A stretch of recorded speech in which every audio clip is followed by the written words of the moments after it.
Atualidade Jurídica.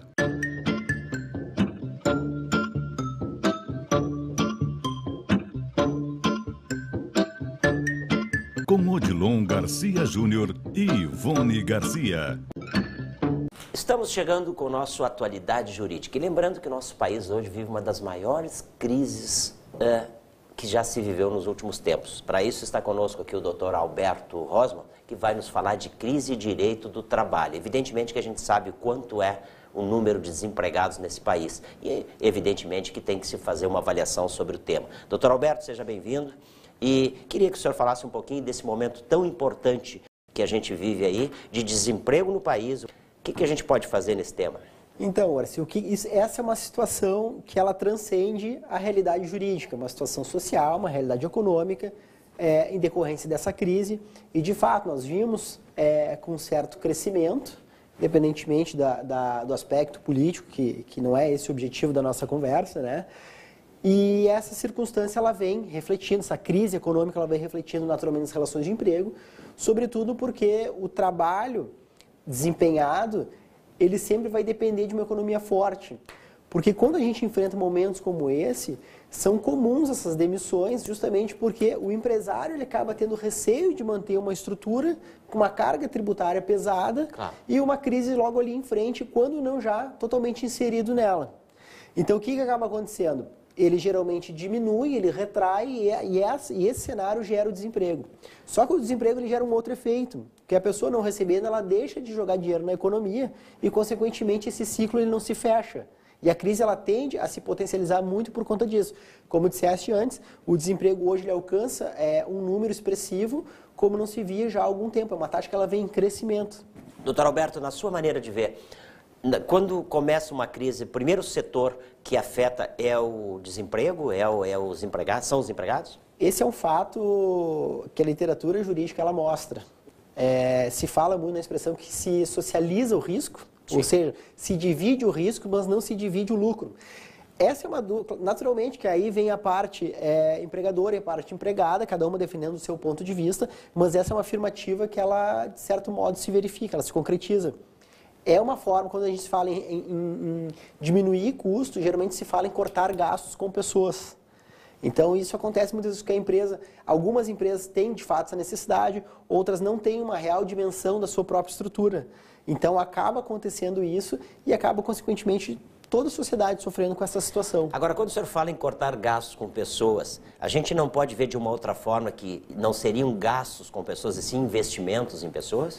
Aí depende do cenário pontual. Pode ser que sim. Muitas empresas, elas contratam para fins de desenvolvimento. E, inclusive, desenvolvimento de um eventual produto, por exemplo. Numa situação dessa, sobretudo com altos empregados, aí é comum que aquele projeto foi extinto. Claro. Contrariamente daquele emprego regular, aquele emprego geral, que é o grande volume que nós temos hoje, né? Esses números, esse volume que nós temos aí de desemprego, numa análise por esses dados da própria Delegacia do Trabalho, são de empregados com funções medianas. Não são aqueles empregados que despontam por uma situação... Técnicos, grandes técnicos. Não, geralmente não. Geralmente em massa, o público geralmente sim. Doutor, temos visto grandes demissões em massas por parte de grandes empresas. Elas são legítimas?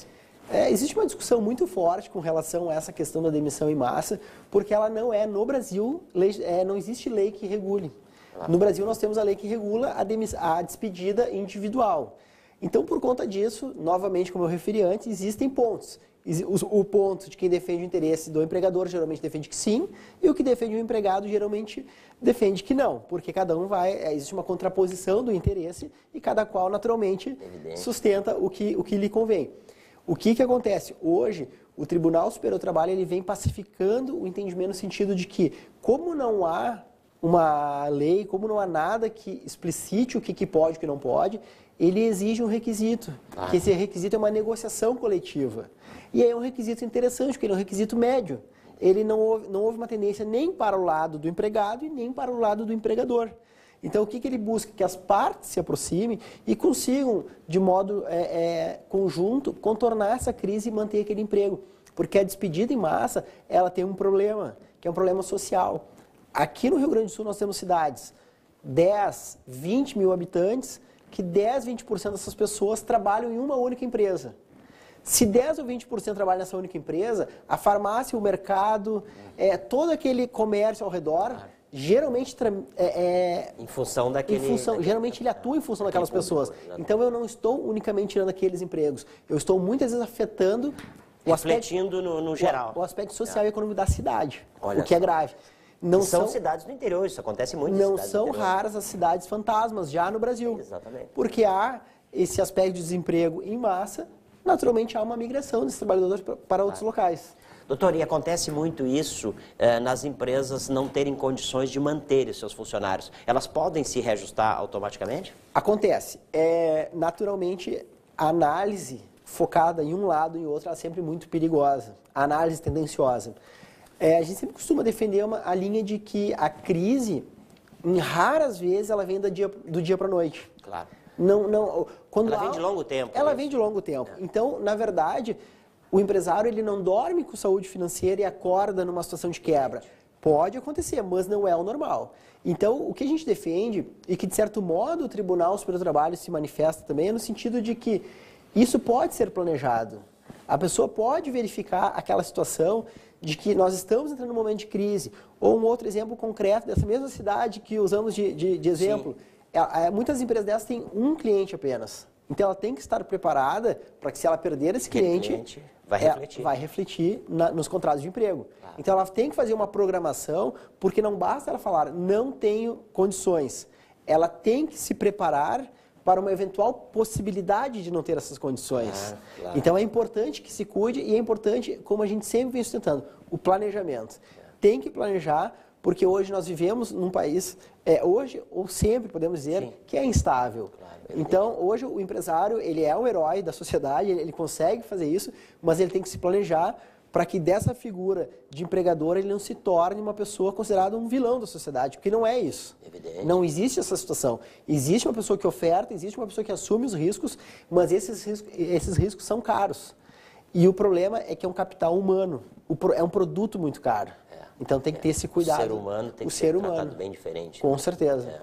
Doutor Alberto, e quando a gente fala nessa crise, evidentemente que esse setor é o que mais, nós abrimos o programa falando isso, é o setor que mais sente, né? Que são as grandes indústrias que têm milhares de trabalhadores e têm que mantê-las, né? Sem dúvida. Elas têm todo esse direito, se quiser fazer esse reajuste, elas podem fazer, tranquilo? Ou tem essa lei que impede? Não, na verdade não é uma lei, né? É um requisito que foi criado por conta de uma negociação. Esses direitos eles são feitos via sindicatos. Acontece das empresas, muitas vezes, buscar o consenso junto com um grupo de empregados, mas não é o comum. O comum é que o sindicato participe, porque geralmente esse sindicato terá condições de ficar num nível de igualdade com o empregador, vamos dizer assim. Não é o empregado com medo de perder emprego fazendo uma reivindicação. Na verdade, é o ente sindical, é aquele representante dele que vai pontuar esses dados. Hoje os sindicatos, muitos deles, possuem uma forte capacidade de desenvolvimento de índice econômico, inflacionário. Esses índices todos que a gente debate, eles têm acesso a isso. Então eles podem levar essa situação, eles podem mostrar isso para o empregador. Inclusive, muitas vezes as partes podem se aproximar para projetar um crescimento, mesmo em crise. Porque às vezes as empresas elas têm um conforto e evitam um determinado crescimento. Mas nessa situação em que o mercado retrai, talvez também seja um bom momento para expandir em algum outro segmento que ela já tem a capacidade humana para desenvolver. Doutor Alberto, agora é curiosidade minha. O empregador pode chamar o empregado num caso de crise geral e chamar e reajustar, modificar o salário, reavaliar o salário e diminuir? Não? Existem situações que sim. Existe, inclusive, um programa atual no Brasil de proteção ao emprego que permite a redução do salário. Mas também com tarefas, reduções de tarefas, não? Também com redução de tarefas. Inclusive, demanda uma devolução ao empregado de uma estabilidade, de uma garantia por aquele período que ele teve redução. Mas é interessante, é um programa muito interessante. Nós temos exemplo na Dinamarca, que acontece uma situação parecida, em que não se cuida tanto o emprego em si, como se cuida a manutenção do trabalho em si. Se ele perder um emprego, ele estará preparado para outro emprego. Mas é uma situação em outro mundo, com outra realidade. No nosso, hoje existe possibilidade de redução, de salário com a consequente redução de trabalho. Claro. Mas muitas vezes isso é suficiente para superar uma crise que muitas vezes é momentânea. Existe caso, essa nossa crise não é momentânea, essa nossa crise deve durar mais tempo, já está há muito tempo. Né, acredito que sim. Mas e tem casos de o funcionário, do patrão chamar o funcionário e diminuir salário e não diminuir as tarefas? Pode isso? Isso depende de uma negociação coletiva e vai dependendo de uma análise do judiciário. Aparentemente, me parece que não. Mas, naturalmente, a gente pode enfrentar situações, porque isso tudo parte de um princípio de flexibilizar direitos. Claro. E o entendimento majoritário no sentido que eu posso melhorar, eu posso alterar para melhor. Eu não posso alterar para pior. E isso seria uma alteração para piorar a situação. Claro.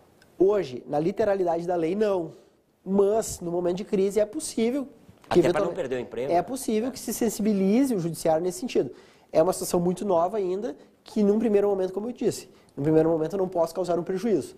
Mas a voz contrária, ela sustenta que ela quer manter o emprego. Claro. Não me parece que é uma situação pacífica e não acredito que seja um entendimento com facilidade para que seja mantido. Mas, doutor Alberto, vendo por cima, assim, passando rapidamente, a gente pode imaginar, é melhor diminuir o salário do que perder o emprego para certas pessoas, não? Essa é uma resposta bem difícil É que vocês são especializados nesse assunto. Ela é difícil porque existe um sistema de proteção do empregado. Existe aquela situação de o empregador que assumiu os riscos. Isso são regras, essa é uma conversa que ela não agrada alguns segmentos melhor. Claro. Mas essa é a realidade da legislação. Quem assume uma empresa assume os riscos. Dentre esses riscos, os empregos. E dentre os empregos, manter esses empregos. Tá certo. Então, se eu sofro com uma crise, essa crise é inerente ao risco do meu negócio. Então, eu tenho que estar preparado para, eventualmente, proceder a uma despedida com o pagamento dos direitos. Sem eles, de hipótese alguma. Pô, que maravilha. É uma situação difícil, e a gente entende, né? Cada caso é um caso. É uma situação difícil, é uma situação muito difícil. Ainda mais nessa crise que a gente vive Com hoje. certeza. Até porque, como eu te falei antes, a questão do desemprego, ela não afeta aquela unidade familiar, claro. Ela afeta o geral. Olha só, que beleza. Temos mais alguma coisa para acrescentar para o nosso telespectador aí? Não, são esses os pontos. É um ponto que causa espanto para todos nós, né? Claro. E que aspiramos que isso aí seja superado o quanto antes, né? Vamos esperar que a gente não precise falar mais nesse assunto, né? Com certeza. Logo essa crise. Ok, esse foi então o Dr. Alberto Rosman, do Garcia Advogados Associados, que a gente convidou hoje para vir falar de crise e direito do trabalho. Evidentemente que o momento é o mais propício, porque a gente vive hoje uma grande crise no país e o primeiro tema a ser afetado é o trabalho, né, doutor? Com certeza. Os trabalhadores. Ok? Obrigado. Volte sempre ao nosso programa. Muito obrigado. Obrigado, doutor Alberto. Esse foi, então, o nosso Atualidade Jurídica, quando a gente falou em crise do direito de trabalho. E, evidentemente, que a gente convida profissionais que sabem muito bem desses temas que a gente aborda. Obrigado. Muito obrigado. Obrigado pela sua audiência. Esperamos encontrá-lo no próximo programa. Até lá.